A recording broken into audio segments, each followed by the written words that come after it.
bagian hasil penelitian, tapi hanya summary-nya saja. Misalnya kalau kita pakai uji tadi misalnya regresi atau pakai korelasi produk momen ya, itu yang kita tampilkan summary itu saja, yang misalnya terdiri dari angka alfa, kemudian ada R besar, ada R kuadrat besar, itu saja yang kita tampilkan. Lalu angka signifikansinya singkatannya itu sig titik ya, SIG terus titik, nah itu yang kita tampilkan. Jadi mungkin cukup kalau satu halaman Quarto yang kita tampilkan output statistiknya itu hanya sekitar 1/4 halaman saja. Jadi tidak seluruh output dari SPSS atau Stata ya, seperti itu. Nah, di bagian hasil tentu saja belum ada dialog teoretik ya. Karena dialog teoretik itu nanti munculnya di bagian pembahasan. Nah, kemudian kita sampai di bagian pembahasan Bapak Ibu, ya ini kadang dianggap merupakan bagian yang paling sulit. Kenapa paling sulit? Karena di bagian pembahasan kita harus melakukan dialog teoretik. Dialog teoretik itu apa? Dialog teoretik itu kita memanggil lagi. Tadi ingat di bagian awal pendahuluan untuk menunjukkan bahwa tulisan narasi ilmiah yang baik itu ditunjukkan oleh perluasan referensi. Di bagian awal pendahuluan tadi kita sudah menyajikan sitasi-sitasi yang jumlahnya banyak, up to date ya, dan jangan lupa harus relevan dengan topik penelitian kita. Itu enggak hanya berlaku di bagian awal pendahuluan untuk menunjukkan perluasan referensi, tapi ini bermanfaat ketika kita sampai di bagian pembahasan. Nah, sitasi-sitasi yang tadi sudah kita letakkan di bagian awal pendahuluan, kita panggil lagi pada saat kita menyusun pembahasan. Karena kita harus melakukan dialog teoretik. Nah, contoh formulasi kalimat dialog teoretik itu seperti apa misalnya? Temuan dalam penelitian ini sejalan dengan hasil penelitian yang dilakukan oleh Gatiningsih tahun 2023. Misalnya seperti itu.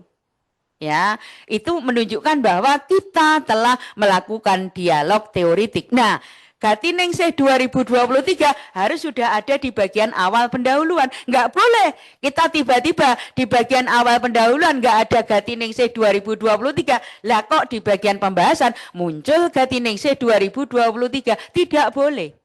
Ya, ini harus diambil dari perluasan referensi di bagian awal pendahuluan. Dan jangan lupa Gatiningsih 2023 itu juga harus muncul nanti di bagian daftar pustaka.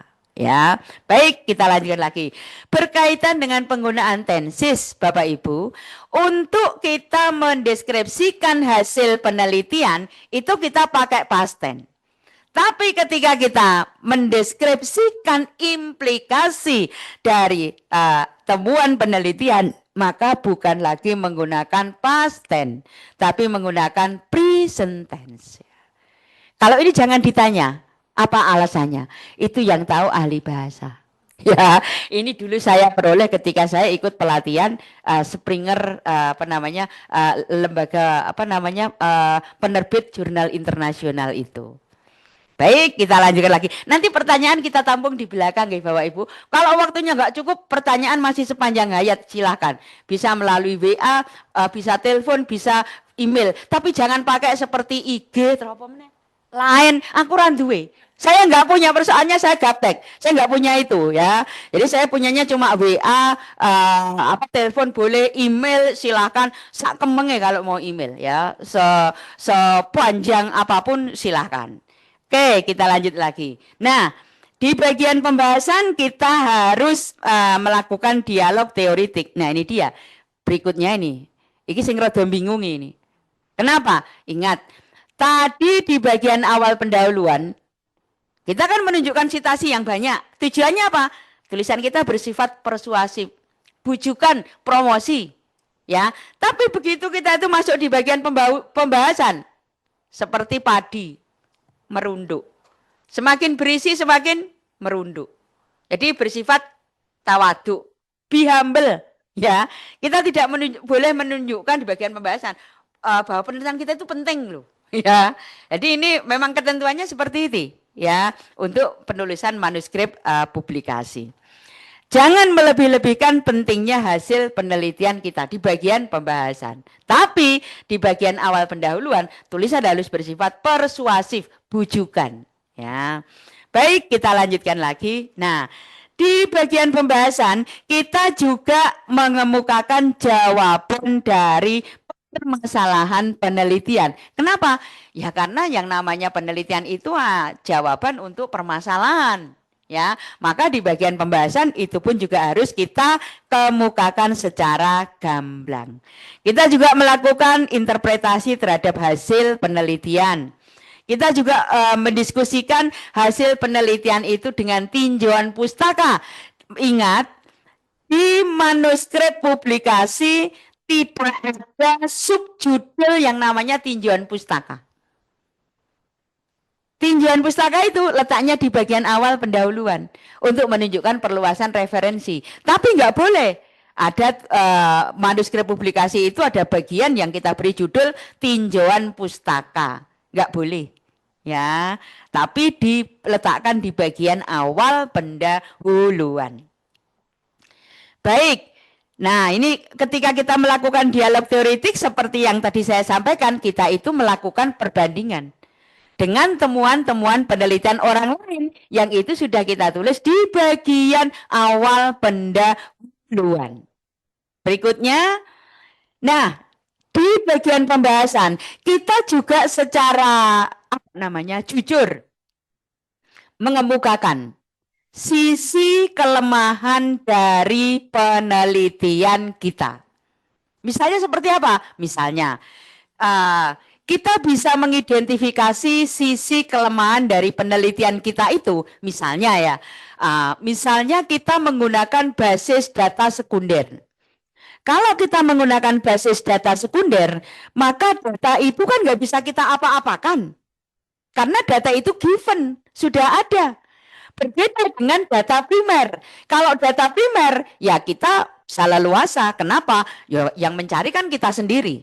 Tapi kalau basis kita itu data sekunder, itu kita nggak bisa leluasa. Contoh misalnya, kita penelitian dengan menggunakan basis datanya data sekunder, misalnya yang dipublikasikan oleh BPS.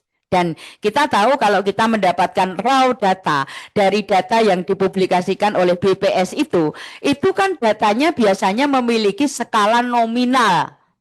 Karena apa? Data itu dikumpulkan oleh BPS dengan kuesioner yang jawabannya itu opsi. 1 ya, 2 tidak. Itu adalah skala datanya nominal. Nah, dengan skala data yang nominal itu, maka kita tidak memiliki permisivitas, kita tidak memiliki keleluasaan untuk bisa bermain-main dengan uji statistik inferensial. Ya. Nah, itu bisa kita pandang sebagai salah satu sisi kelemahan dari penelitian kita. Kita hanya bisa menggunakan statistik-statistik deskriptif, ataupun kita itu kalau memang menginginkan statistik inferensial, berarti kita harus memperlakukan variabel dummy. Itu bisa dipandang sebagai sisi kelemahan dari penelitian kita. Dan itu kita kemukakan secara jujur di dalam di dalam pembahasan. Ya. Baik, kita lanjutkan lagi. Nah, ini contoh dari pembahasan Bapak Ibu, nanti bisa dicermati satu persatu ya. Ini saya sudah buatkan contoh yang sangat banyak dengan harapan akan mempermudah Bapak Ibu di dalam memahami bagaimana cara menyusun bagian pembahasan itu. Berikutnya kesimpulan. Nah, kesimpulan di dalam manuskrip publikasi tidak boleh dibuat per nomor, per huruf, per poin, tapi dibuat per paragraf. Ya, sekali lagi untuk kesimpulan di bagian manuskrip publikasi harus ditulis per paragraf. Kemudian di bagian akhir kesimpulan ini harus ditambah rekomendasi untuk penelitian lanjutan. Misalnya penelitian lanjutan itu rekomendasinya misalnya penelitian lanjutan yang direkomendasikan adalah menggunakan variabel-variabel yang lebih banyak daripada variabel yang digunakan dalam penelitian ini misalnya. Lalu disebutkan variabel apa yang tadi belum kita teliti, misalnya variabel jenis kelamin, variabel tingkat pendidikan, variabel jenis pekerjaan, itu belum kita teliti, maka kita rekomendasikan untuk penelitian lanjutan. Nah, berikutnya ini juga sudah saya contohkan beberapa perumusan kesimpulan ya. Saya contohkan juga yang banyak dengan harapan akan lebih mempermudah Bapak Ibu di dalam melakukan penyusunan kesimpulan nantinya. Ini sudah saya contohkan. Nanti silahkan bisa dicermati. Baik, kemudian sebelum daftar pustaka ya, setelah kesimpulan itu perlu ada ucapan terima kasih, acknowledgement ya. Kepada siapa ucapan terima kasih itu kita sampaikan? Kepada pihak-pihak yang telah berkontribusi mulai dari penelitian yang mendasari paper kita atau penyusunan paper, misalnya lembaga penyandang dana. Karena Anda menghasilkan paper itu dari penelitian yang itu didanai oleh sebuah institusi tertentu. Misalnya pendanaan itu berasal dari dana internal IPDN, ya Anda harus mengucapkan terima kasih pada institusi IPDN. Atau misalnya kepada manuskrip publikasi itu berasal dari tugas akhir, ya skripsi ya. Anda juga harus memberikan ucapan terima kasih kepada pembimbing skripsi, kepada penguji yang memberikan masukan signifikan untuk penyempurnaan dari manuskrip publikasi tersebut. Atau bisa juga kepada asisten lapangan. Misalnya pada saat Anda pengumpulan data melalui wawancara terstruktur kepada 200 responden dan Anda dibantu oleh asisten lapangan atau oleh surveyor, Anda bisa juga mengucapkan terima kasih itu kepada asisten lapangan atau kepada surveyor. Nah, ini contoh dari ucapan terima kasih juga sudah saya cantumkan beberapa sehingga nanti harapannya akan mempermudah Anda. Baik, kemudian yang terakhir ini di daftar pustaka ya. Daftar pustaka ini tentu saja harus relevan, akurat, dan fokus pada literatur utama. Sangat direkomendasikan kita menggunakan daftar pustaka itu berasal dari jurnal-jurnal internasional bereputasi tinggi. Mengapa? Karena paper yang sudah terbit di jurnal internasional bereputasi tinggi itu sudah melalui proses peer review yang ketat. Sehingga hasilnya harapannya itu sudah memenuhi ketentuan standar akademik ilmiah internasional.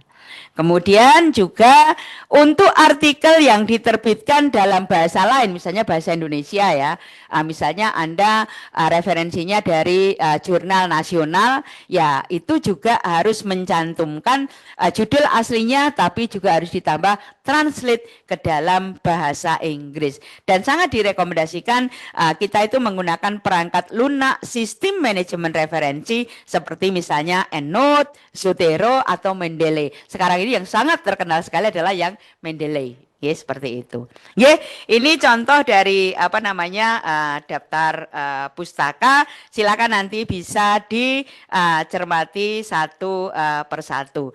Dan saya kira itu yang bisa saya sampaikan dan untuk selanjutnya mungkin kita bisa ke diskusi ya kalau ada pertanyaan-pertanyaan baik yang saat ini hadir secara luring maupun yang hadir secara daring. Monggo waktu saya kembalikan pada Ibu Dr. Gatinese selaku pimpinan. Matur nuwun sangat, terima kasih.